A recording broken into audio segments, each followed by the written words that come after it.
We have a creative team working on what the service will be. It's going to be reverential. It's not a show. It's a service. And you know, it's all being done. And then if you do tickets, how do you distribute them? How do you secure the area? That kind of thing. So it's all being put. The question that on everyone's mind is: it going to be Tuesday, as has been reported? And we don't have a final sign-off either from the city or Catherine Jackson.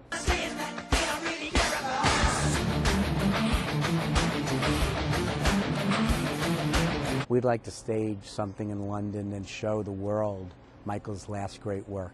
It's his vision, okay, his set list, his everything, his dance routines, this type of thing. So we'd like, you know, and Kenny's, and we'd like to show it to the world, and maybe with other artists, and maybe an eclectic mix, and the Jackson 5, Jackson 4. We're not right now. A million things. As soon as I bury my friend, okay, and then I have to start being the CEO of AG Live again and figure that out.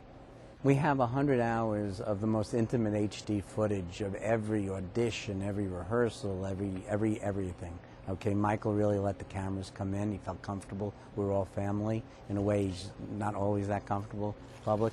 So we have that in HD. We have almost, pretty much a full performance, you know, dress rehearsal, and we have enough material for 2 live albums, which is never put out. So we have all that material. How we're going to exploit it and use it for the estate, the benefit of our benefit slightly, and the estate's benefit, we haven't figured out. No one's really even, you know, the obvious things: put out live CDs, put out that. We haven't really figured that out yet. But if Martin Luther was living,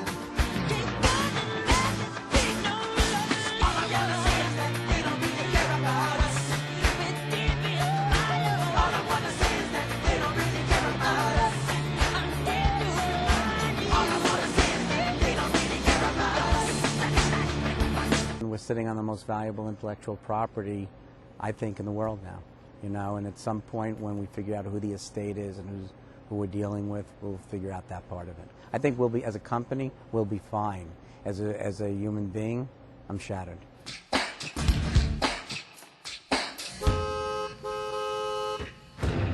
Hold for applause, hold for applause, slow umbrella fade out.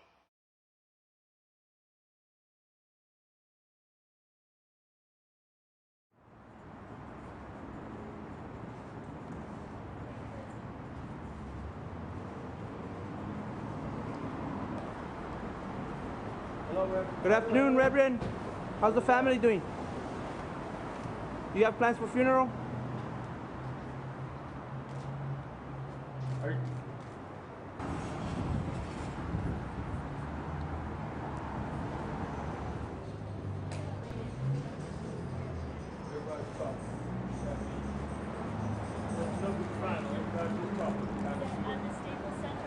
Everybody's talking. There's no time. What about the investigation? What can you tell us?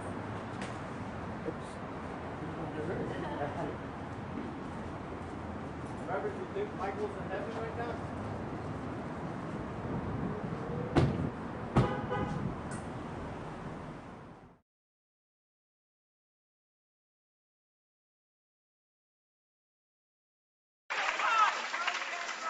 Michael Jackson broke records, broke down barriers. He brought us in an expanded way of existence. Let me remind you, before Michael Jackson, we couldn't get Black Artist videos on MTV. Before Michael Jackson, we never heard of artists selling out stadiums for consecutive nights. Michael Jackson not only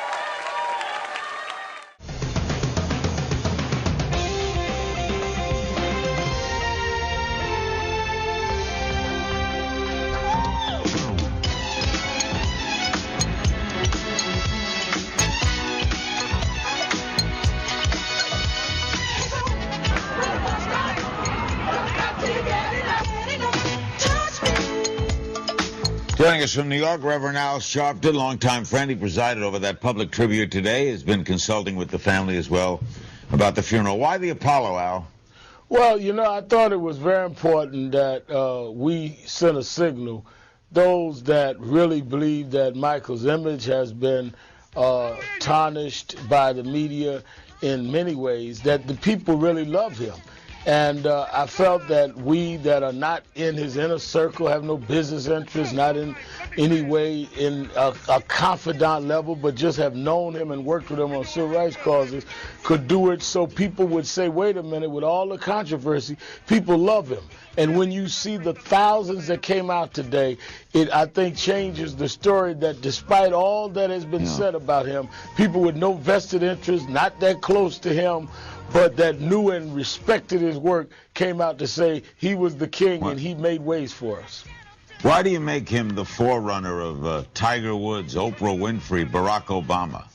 I think that what Michael Jackson and his brothers did in the 70s and 80s is create a comfort level where people of different races and nationalities began to accept, based on people's skills and worth, that they could be like them, admire them, and not be intimidated or fearful of doing that across a color line.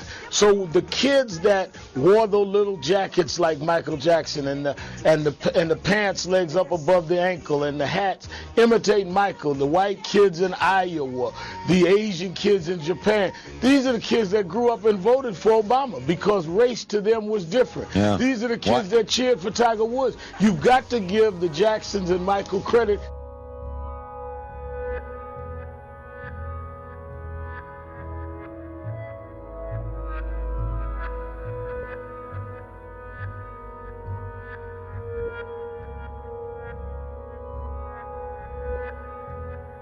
All next on a very special edition of Larry King Live on location from Neverland. Good evening on a spectacularly beautiful night in Central California with Jermaine Jackson, one of Michael's older brothers, a former member of the Jackson 5. Thank you for coming. Thank you. We've seen this all day and all yesterday, but Jermaine has not. So we want you to look at this tape of your late brother in his last rehearsal 48 hours before he died. Watch.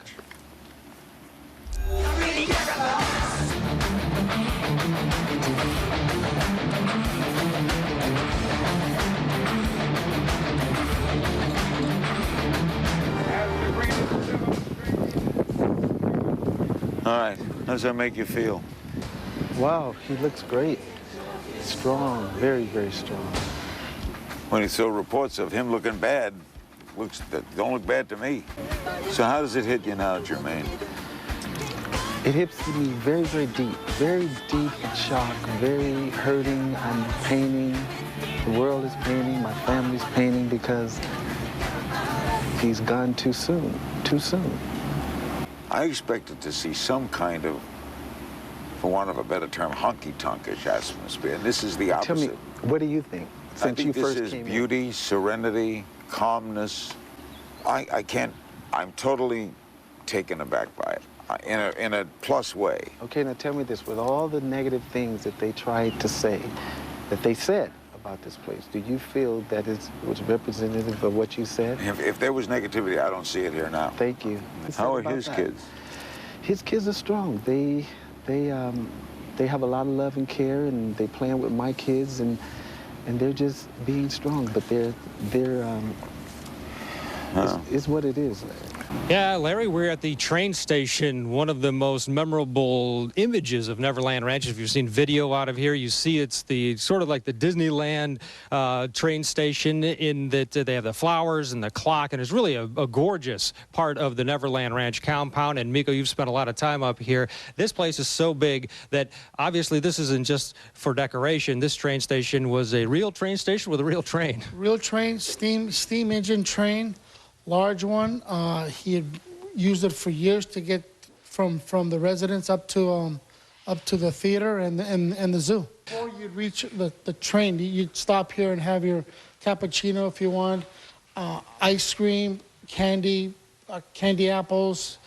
And here, people would hang out and sit here and watch these monitors, Larry. They'd have, basically, Michael would put on videos on each of the monitors. Would be the same video. He'd put videos and cartoons. Whoever wanted could sit here and watch them on all these screens and sit here and eat your candy, eat your, all the sweets you'd want. And the kids would just hang out here and watch videos all night long. And for you coming back here, what are you feeling? Numb that I wish he was here, and I wish numb. All right. Well, where are we? We're at the, we're looking over Neverland. This is what he considered as the ultimate joy, the ultimate happiness, the ultimate wonderment, the ultimate peace. This is Neverland. There is so much more. There are other valleys beyond these hills here that are just flat surfaces.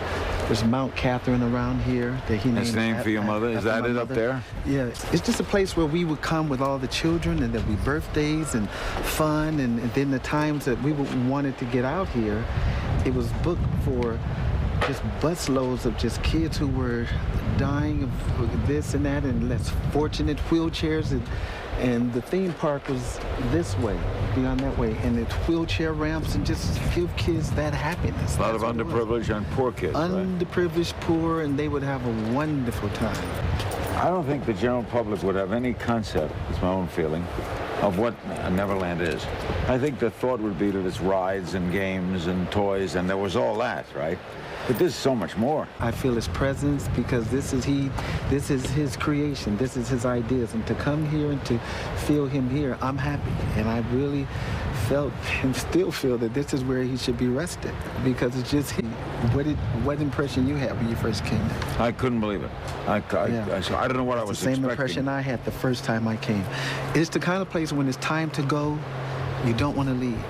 You want to hide, you want to chain yourself to a tree or something. You don't want to leave because it's so much joy and so much happiness. And Larry, at the same time, to think about that certain people tried to turn this into a negative place for him to bring kids here and this and that for the wrong reasons. Yeah. And that disturbs us the most. That hurt him, didn't it? Oh, it hurt him tremendously. Not only him, our whole entire family. Jermaine, where are we? Well, we're right as you come in, and this is a very special tree here because this tree was the tree that he would climb in and think and write songs. Like, write songs? Yeah, We Are the World, Dangerous. Just, this was his childhood thing. So let's walk over here. Trees, yeah. Explain to me what he would do. He would climb, he would start from where? Start from here. Right from here, he would climb up here. Climb up here. Climb up Go. Don't kill yourself. Go here. You got the handles here. And he would, the handles on the tree. Yeah, and he would go all the way up and find a place to sit, which is right around. Oh, in here. Up there. Up there? Right up there. What do you know? What can you tell us about the plans for Tuesday? Well, the plans for Tuesday is fine. We were just delegating certain things to certain family members, and but we've always been focused and knowing what we wanted to do. Can you tell me what will happen? Is it 10 a.m. Tuesday morning? It's 10 a.m. Tuesday morning. Staples Center downtown. The Staples Center downtown. Larry, the hardest thing is where do you rest Michael Jackson? And burial now, the California law says you have to bury in a cemetery, right? That's pretty much, yes, but as you know, the ones who makes the laws, they can also change them too. I would love to see him here. You have a place for him here? Yes, there's a special place right over near the train station, right over there. That we saw before? Yes. It's hard, Larry, to point where your brother's going to be. It's tough. What kind of service will it be? Larry, we want the world to take part in this event, but at the same time, we're mourning. We're mourning because this is the most incredible human being there will ever be. And I'm gonna tell you why, because I'll quote something to you. I'm starting with the man in the mirror. I'm asking him to change his ways. And no message could have been any clearer. If you want to make the world a better place, you have to look at yourself and make a change. I'll say it again. If you want to make the world a better place, you have to look at yourself and make a change. When you listen to the content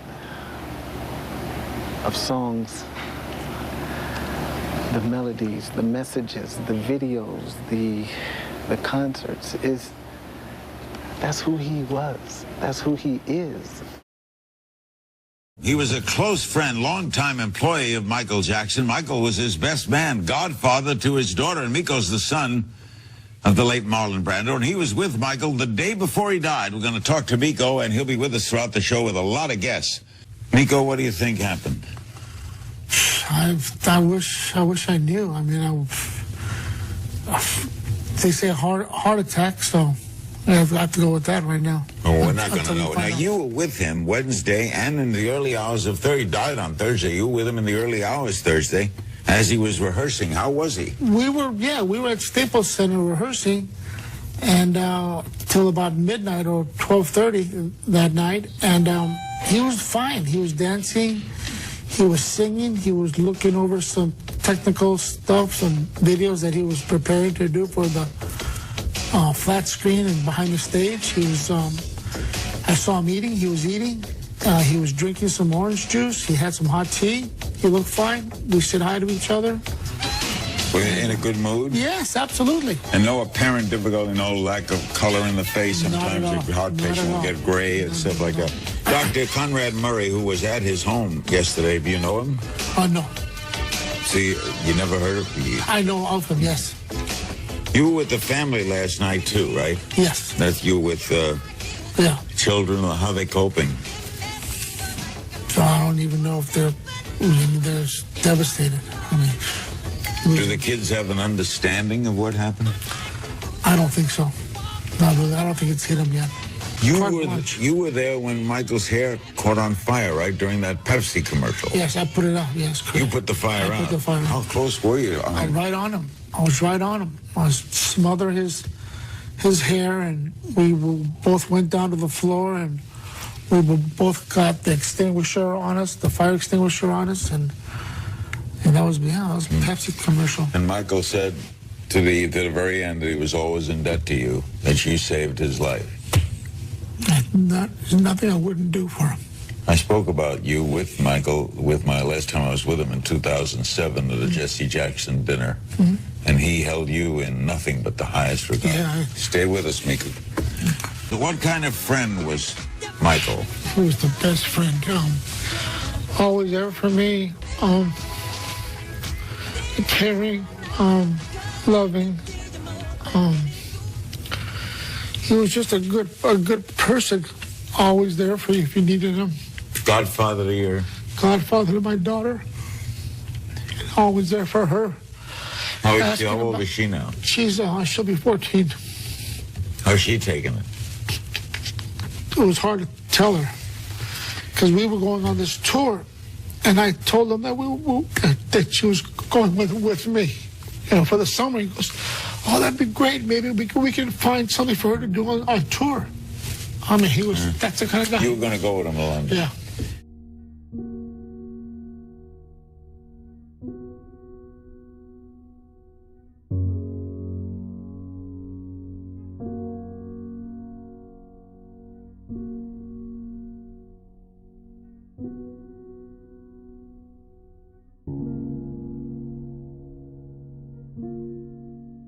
They said that what had happened was that he had been complaining of chest pains. This was not on purpose. He was complaining, saying there's really something wrong. And the doctor was with him.